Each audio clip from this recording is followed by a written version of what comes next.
In this video, I'm demonstrating the safe and proper way to change the oil and replace the oil filter.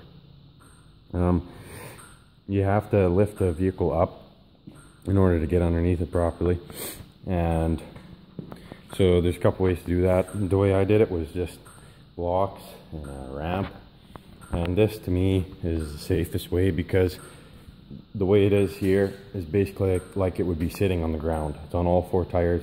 The springs are compressed with the weight of the vehicle.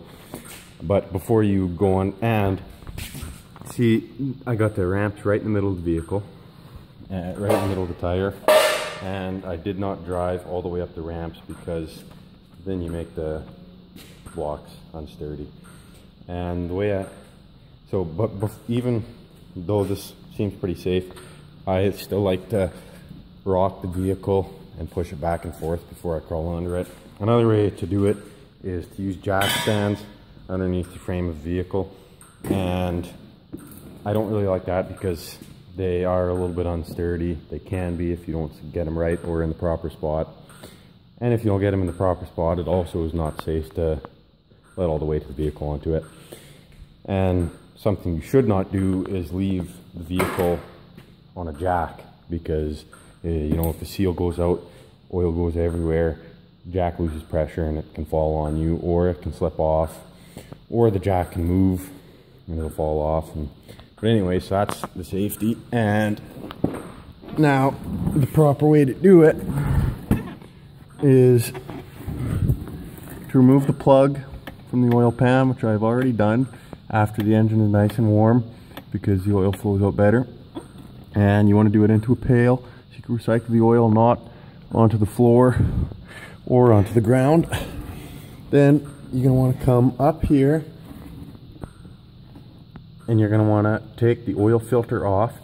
After you put the plug back in and tighten it, oil will come out of there back into the pail. Then you wipe that clean, you make sure the O-ring came off, you make sure the seal came off with the oil filter and is not stuck onto the housing there. And then what you want to do is you want to get your new oil filter and you want to wet the O-ring with oil so that when you tighten it up, it doesn't rip the O-ring and then it won't seal. And so you wet it with oil, you tighten it as tight as you can get it with your hands. That's good. And then I like to go into the service manual and I put the exact amount of oil that it says.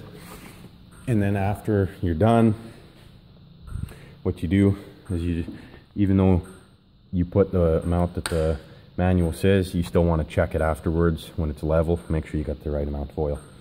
And you want to check after you've already ran the engine, because then it fills the oil filter with oil, because you put the oil filter on empty, and make sure it's proper level. And that's safe and proper way to change oil.